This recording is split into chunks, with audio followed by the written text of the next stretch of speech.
Good morning, guys. Today we are talking about the Elizabethan theatre. The origins of the theatre, of the Elizabethan theatre, have to be found in the Middle Ages, that is the previous period, il Medioevo. It was linked to religious. In that period, it had been linked to religious celebrations. They were called miracle plays, and they were performed on special religious occasions. They took place in the nave of the church, that is, nella navata della chiesa, and only later they moved outside. The actors of these, the so-called actors of these performances were monks and priests. So it was essentially only a religious event. When these performances moved outside the church, English was replaced, Latin,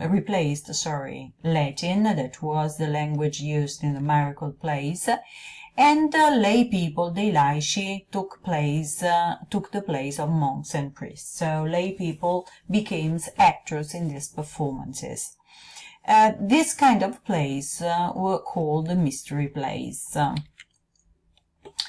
But why did the theatre develop so much in this period, in the Elizabethan theatre? Why did it become the most important form, the most spread form of art? First of all, because it was the main form of entertainment, and entertainment was rooted in communal life, nella vita comunale of London. And also because the public were more trained in listening than in reading, because they were quite ignorant, they were little educated, and so it was much easier for them to listen and watch than to read. They couldn't read. The first permanent theatres were built in areas that were quite far from the center of the city.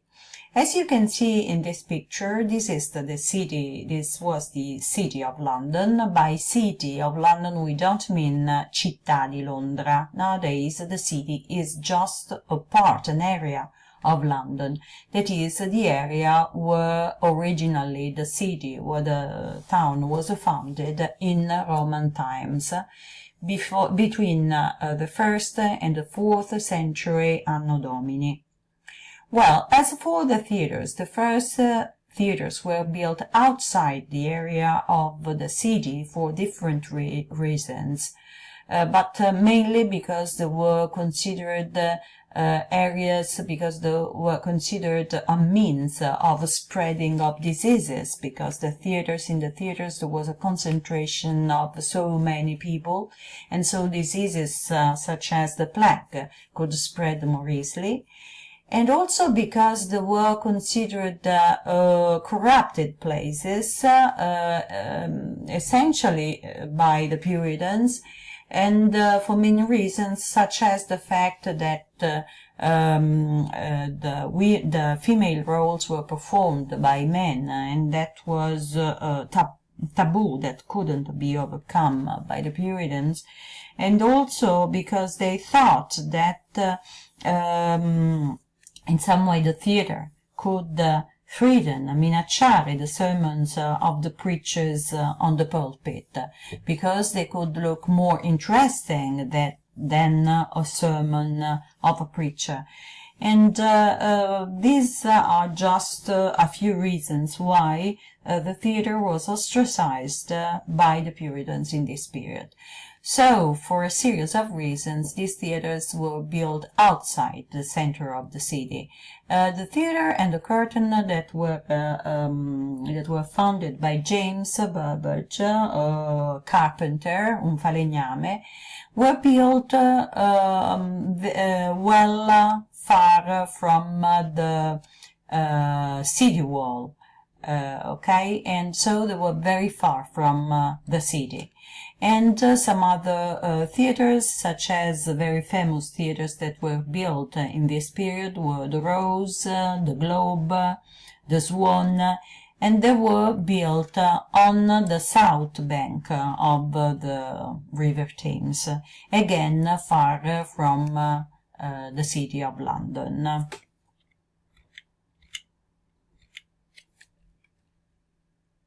So, here is a list of the main theaters that I have just mentioned. And what was the structure of the theater? The playhouses, or the theaters, were round or octagonal in shape, as you have seen at Silvano Toti Globe Theatre in Villa Borghese. That is an exact copy of the Globe, the original Globe Theatre that was built in London, and it was about 12 meters high. The playhouses had a diameter of 25 meters and had a rectangular stage, the apron stage, that protruded into a yard or pit. The yard in English means cortile. That is an area, round area around the stage, where the part of the audience stavano in piedi, and so they joined the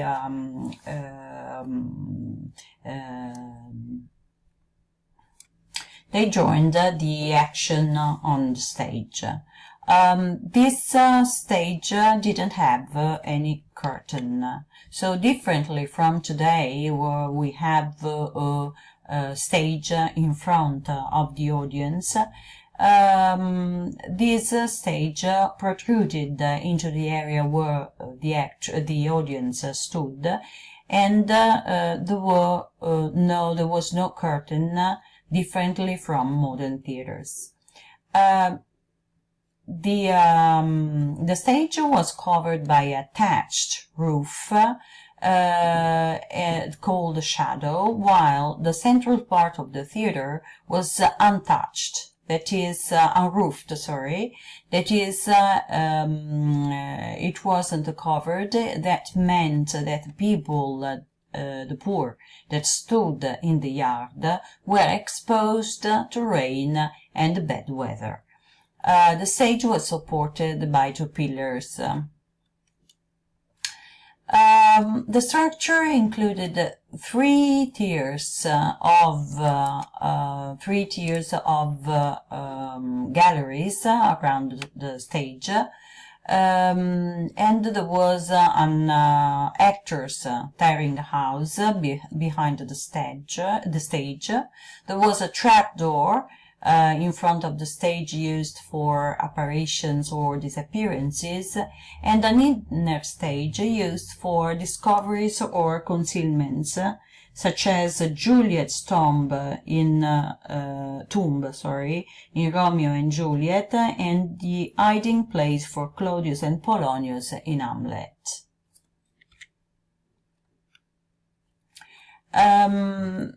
The box offices, I botteghini, offered a wide range of prices. The poor, the very poor, paid just a penny, that was a cent of a pound, to be granted an entrance to the pit, where they stood, as I have told you.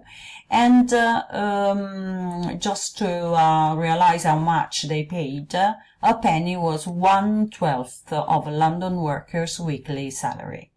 And the tickets, the 6-pence tickets, granted access to seated places in the covered galleries. But of course only city merchants and the nobility could afford the price. The audience ate and drank during the performance, and they freely expressed their emotions with laughter or tears. That is, they participated actively to the action on the stage. We have to consider that for them it was the theater was the only entertainment occasion. The companies included 5 or 6 boys that played female roles until their voices broke, that is, when they were very young, before their physical development. They learned singing, dancing, diction, and feminine gestures and intonation from a very young age. And even though their performance can even look a little ridiculous nowadays, for the contemporary audience, their performance was very convincing. Which were the sources of this theatre?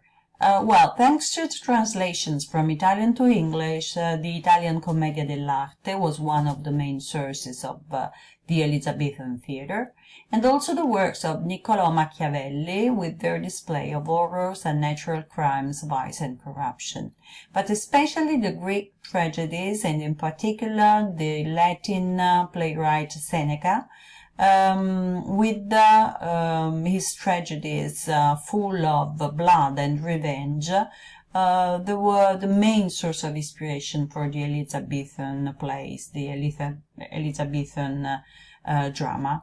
And also the division of the play into 5 acts was taken from Seneca's tragedies. The first English playwright to get inspiration from Seneca's plays was Thomas Kyd with his Spanish tragedy. He also took from Seneca's tragedies the play within the play, that was a device very common in this period and that was performed by Shakespeare as well some years later. That is, the plot includes the staging of a play inside that play, whose audience are the actors themselves. Okay, guys, that's all for the lesson of today. Thank you. Bye.